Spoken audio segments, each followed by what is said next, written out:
So yeah. Anyway, I just wanted to, I was reading through your bio and saw that you were voted as the 2022 Best Winemaker of the Year by Mesa de Cata. So just wanted to say congrats.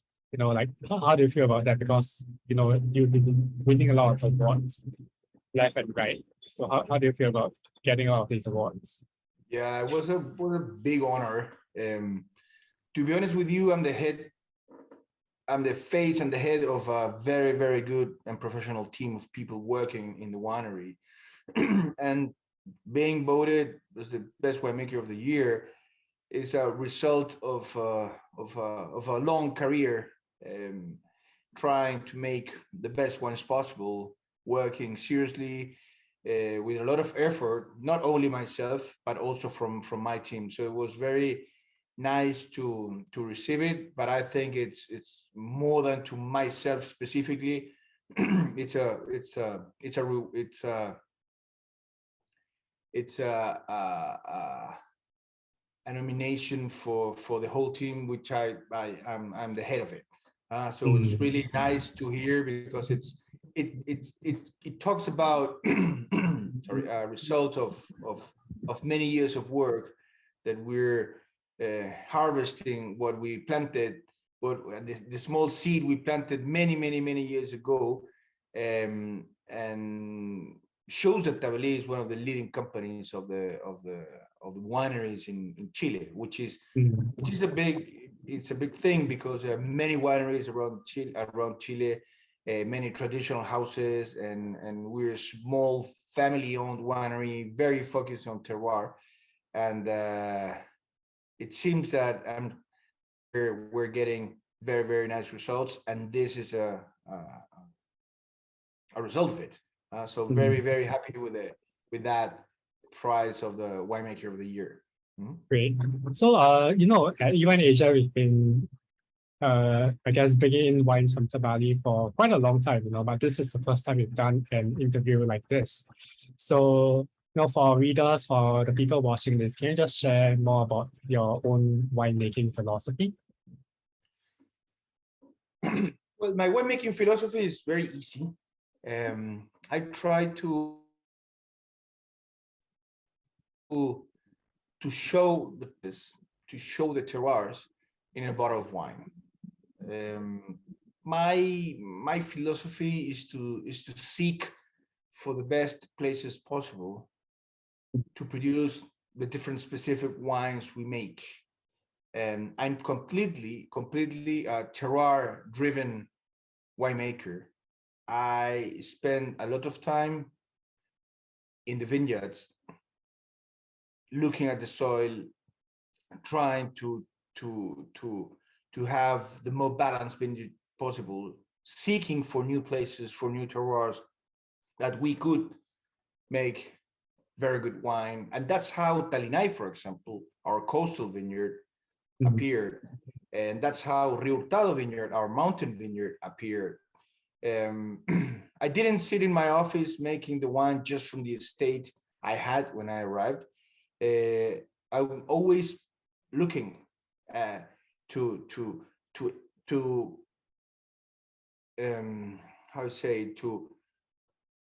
expand the limits, to go further, to look for places that are in the border. It's very important, especially in Chile, that the viticulture has been developed mainly in the Central Valley, to explore other areas. That's why many years ago I got to the north, to Limari, before being the winemaker of Tabali. That's why we explored a very coastal area, then up in the mountains. So as a DNA, seeking for the best quality for me is something I have inside, and then developing terroirs that are very unique and very specific. And that's what we have made in Tabali. When I arrived to the winery, there was only one vineyard, which was the original one, which was a very good vineyard. But now we own 4 different vineyards, 3 of them in Limari and 1 in Maipo, with great results, very good quality. So And then it's trying to show the places in the bottle of wine and how I can do that. Picking earlier, producing fresh, elegant wines that are not super ripe, rich, jammy, alcoholic, or covered completely with oak. That is a very easy recipe. It's easy to do, to put 100% new oak, pick very late, and then maybe you can have a nice wine, a good wine, but those wines are part of the big mass of wines. They don't have any connection to their terroir.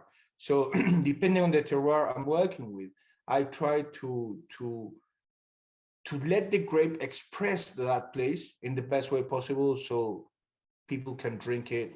People can drink it in a glass of wine. So I'm not a winemaker that cooks a lot in the winery with all recipes and products. I really rely and work a lot to have the best grapes possible and try to interfere the less and to make very precise wines from each terroir I work in. Right. Okay. So I really love to hear more about the terroirs in Limari Valley. But first of all, you talked about looking through Chile, right? And then you ended up in Limari Valley. So can you tell us how it's a bit different from all the other coastal regions along Chile? Limari is very different, starting by the climate. You know that in Chile, the northern you go, the more drier the climate gets. In the north of Chile, we have the Atacama Desert, which is the driest desert in the world. And in the south of Chile, we have the lake districts, we have lots of forest, and further down south, we have the Patagonia, and then Antarctica. But Limari is located, I would say, technically speaking, in a pre-desertic area. It's the entrance to the Atacama Desert. So if you see at the landscape, you see the geography, and it's very dry. We only have cactus, small bushes, so you might think it's a very warm area, but it isn't. It's a cold desert. Vineyards are planted very near the ocean. And all along Chile, if you're planted near the ocean, you have a cool climate condition for grape growing. So you would say, well, but there are other cool climate areas in Chile. Of course there are many. But this one, in terms of the climate, is a very dry area, which is very good to the healthy. We produce very healthy grapes. I've been since 2007 making wines in Limari and never got a single drop of rain during the harvest, which for a winemaker is a dream. It's fantastic. And then, as it is cold, we can grow in a very good way and produce very nice Sauvignon Blancs, Chardonnays, Pinot Noirs. But also, as we have a dry climate, we are able to mature in a fantastic way Syrahs, Cabernet Franc, Merlot, Malbec. So it's a very rare combination to have very dry climate with cool climate. So from that perspective, Limari, it's different. And then what is it's not a secret, but I think is the thing that is making Limari and the coastal area very different from the rest of Chile. It's unique geology. This is the only part in Chile where you find limestone soil. Limestone soil are soils made of the bed of the ocean for millions of years, of the shells of the oysters, of the scallops, all the all the shellfish. So it's a very white and chalky type of soil, which is very, very good for winemaking production. Very famous areas have the same soil: Champagne, Chablis, Burgundy, Saint-Emilion, Barolo, some parts of Rioja. And it happens that in Limari, we have limestone soil. And we have been in Tabali the biggest developers of that type of soil. We have our original vineyard, we has limestone, but we have Talinay, which is a uniqueness. It's kind of the jewel of the crown, where the rock is limestone. It was a very old marine terrace that was in the bottom of the oceans for millions of years. And then because of the earthquakes, it was brought up to the surface. The rock started weathering. And now, thousands of years later, we have vineyards planted there. So this is what I think makes Limari unique. And what brings limestone to the wines limestone brings wines with much more elegance, with much more complexity. I would say a little bit less fruitier, a little bit more austere, but elegant, and wines with a great, very good natural acidity, low pH, a little bit further higher acidity, which makes the wines with a much better aging potential. So acidity is kind of the backbone of not only for the whites, but also for the reds. Of course, in a balance, which is what happens in Limari, that you have a very nice ripeness. You have a much more fresher and elegant style of fruit on the nose. And then on the mouth, you have a lovely texture with very good tannin structure, but fresh and with good acidity, which makes the wines age worthy for much longer than the rest of wines of Chile. And then in terms of aromatics, it's more flinty character, more less fruitier, very elegant, very complex. So that's why Limari, in just a very short period of life, appeared in the wine map with such a great quality. Today, top Sauvignon Blanc, top Chardonnay, top Pinot Noir, top Syrah, and top Malbecs are coming from that area. So 5 out of, let's say, 10 of the most commercial grape varietals. So it's huge, you know, the impact that Limari, and in our case Tabali, has made to the Chilean wine industry in terms of producing wines with a different character, but with very good quality. It's diversity with very good quality. So that's why Limari now is one of the most trendy places in Chile for winemaking. Amazing. You also mentioned just now about going up into the mountains, right? So mountain viticulture, it's something quite new in Chile, something that you've been trying to sort of promote, right? Yeah, well, the Andes in Chile, only a few wineries have climbed up and explored it. The Chilean side of the Andes is much steeper than the Argentinian side. That's why we have very few hectares that can be planted. We have a very, very dry condition, so you have to be near some river. In our case, it's the Rio Hurtado river, and it's an amazing place. It's in the middle of the Andes mountain range, 45 kilometers from the border with Argentina, and it's unique. There was no viticulture when we bought the property and decided to make plantation. Very steep hillsides where the altitude is 1,600 meters above the sea level, which is huge, where you start getting a very limit climate in terms of temperature. Again, you see the landscape, and in the summertime, you think this is a desert, but it's a cold desert because of the altitude. The higher you go, the cooler it gets. I normally say that in Chile, we have two natural air conditioning systems. One is the Pacific Ocean, which is very cold, because we have a Humboldt current, which comes from all the way from the Antarctica up to until Peru. So every time you're near the ocean in Chile, you get this fresh ocean breeze that takes the temperatures down. But on the other side, you go up in the mountains and you have the mountain breezes that, of course, the higher you go, the colder the climate gets. So it's an amazing vineyard that in winter, when we have rain, it's completely covered by snow, and it's a desert. So it's very unique. I think it's a rarity. But then Malbec and Viognier, they are really outstanding wines.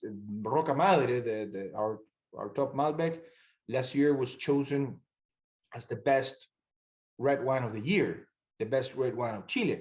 You know, a plantation, a vineyard that was planted in 2011, competing with all the big names of Maipo, of Colchagua, of Apalta, and being above them, beating them.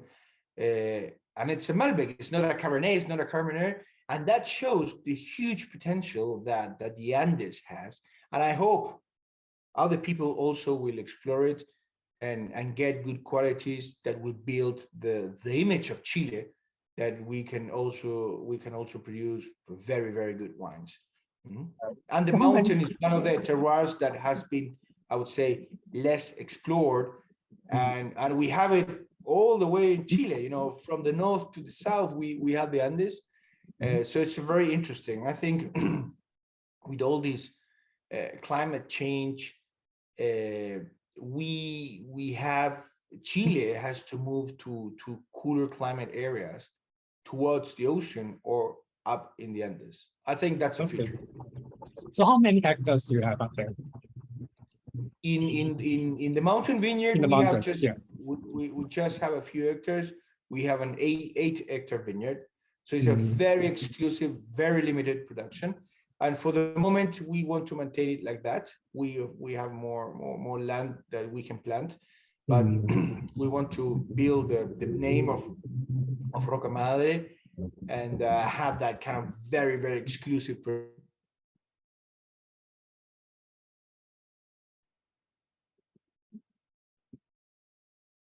So I think I got cut off.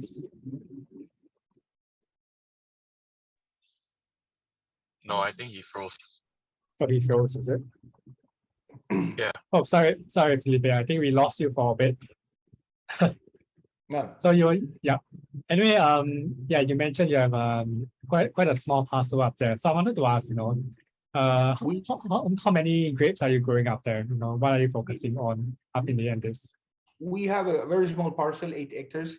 Yeah. We produce 2 grapes, Malbec, which is the majority, and a little bit of Viognier, which is a white grape that grows well with high radiation, high luminosity, which is what we have up in the Andes, as we have, I would say, 300 days of clear skies in the year. So and the wine is really very, very nice. But Malbec, of course, is a star of the show. Okay.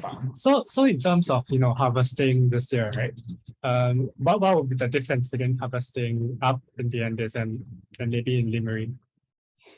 Well, the difference in terms of harvesting is and maybe you could tell us more about the harvest season this year as well. That'd this year was a very good year. 2022 was a cooler year, cooler than normal, and of course very dry. But what happens is that even though we have cool climate conditions, there's some years that are a little bit cooler. So the slower the grape ripens, the better for the aromas, flavor, and acidity concentration. So finally, within a very, I would say, a small difference between Limari, because Limari is very stable in terms of climate. Yeah. This year was a little bit cooler and not with very high production. So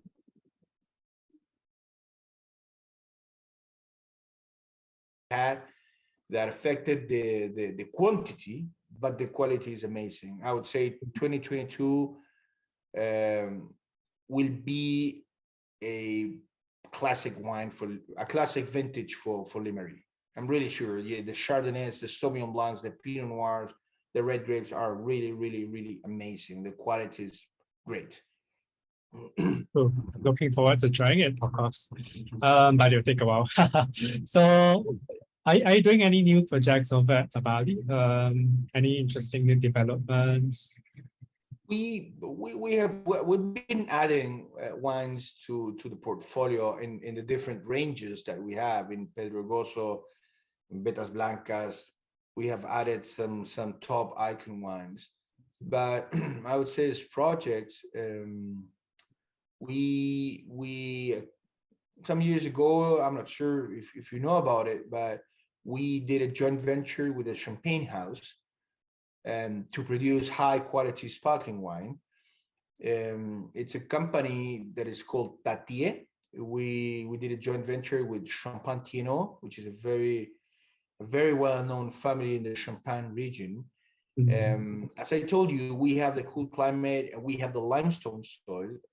We saw the potential for making high quality sparkling wine.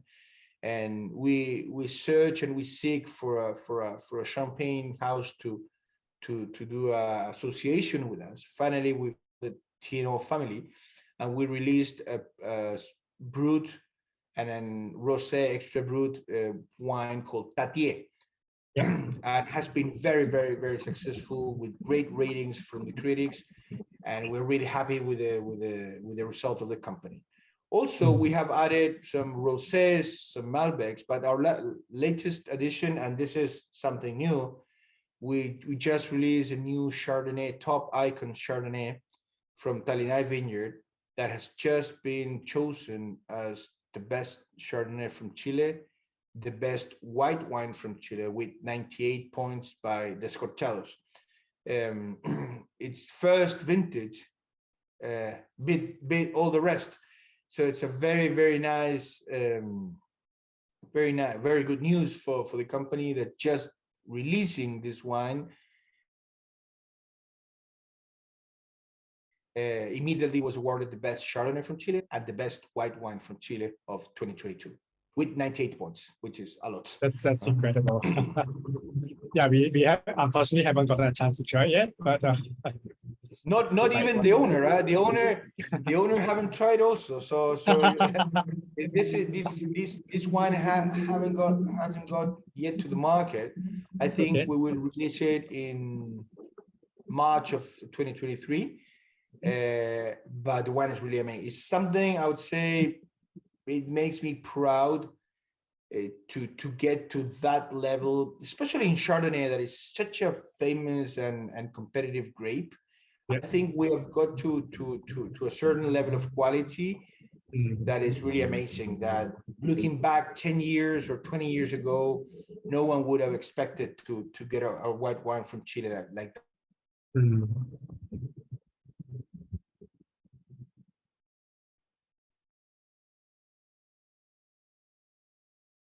Hello.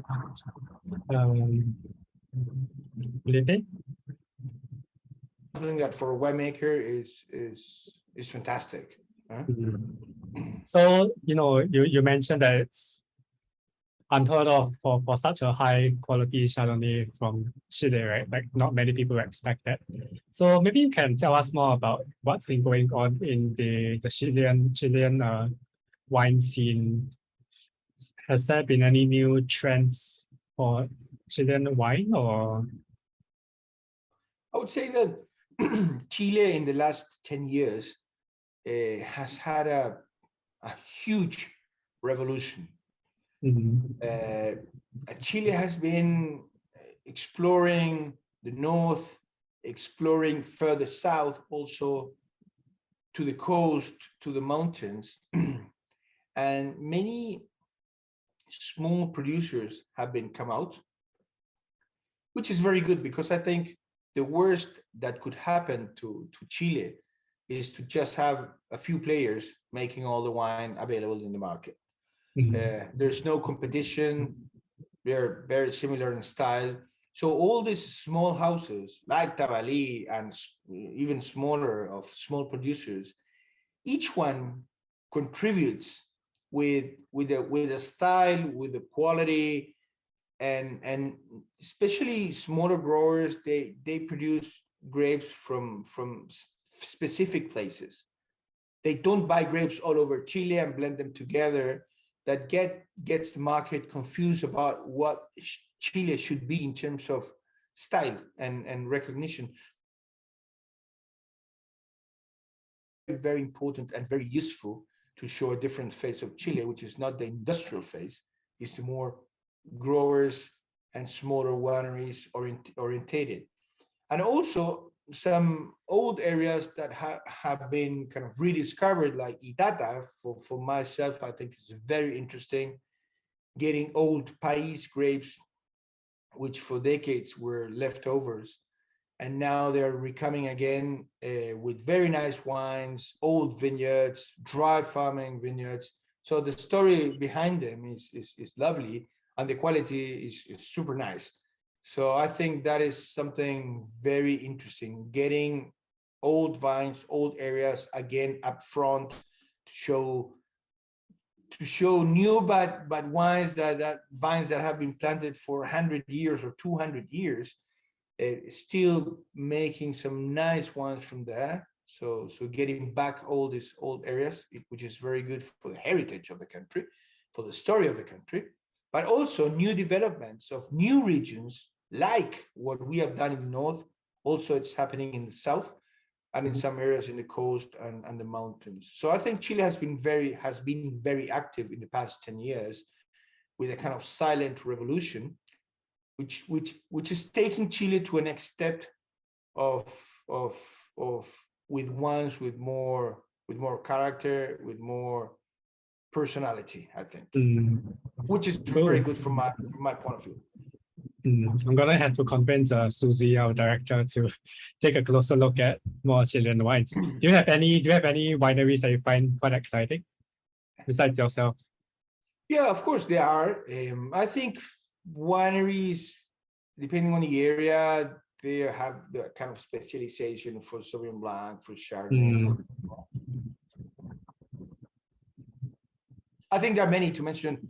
I think I follow some winemakers that now they have their own personal projects that are also making a lot of good noise in the market because they're very good winemakers, but now they're not tied to a certain winery.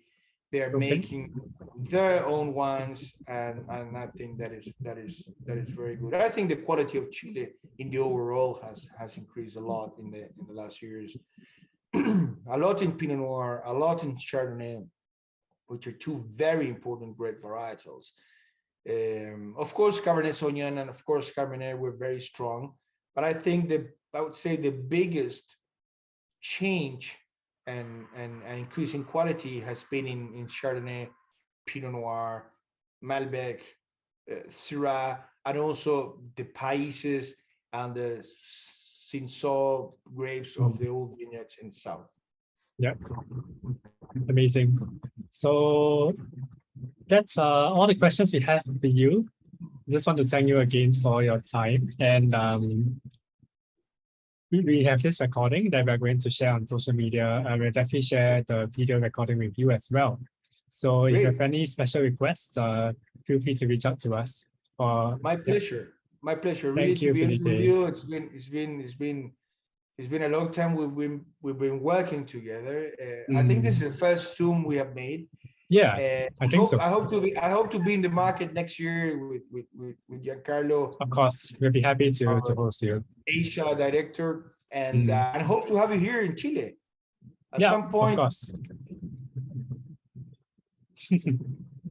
Makes a big difference when you are able to visit the places to fully understand why the wines are like this or like that, the style of them. We have a beautiful, one of the most beautiful wineries in Chile, with all the technology, but finally our vineyards are the ones who are making the big difference, and I'm the responsible of transmitting that into a bottle of wine. So it's a beautiful Tabali. It's one of the best projects in Chile for sure, and all the team is very proud and happy to represent the brand in the world, and to show those fantastic wines. So I'm very happy to be able to join you today, and of course anything you need, just let me know or Giancarlo know, so we can be very close partners.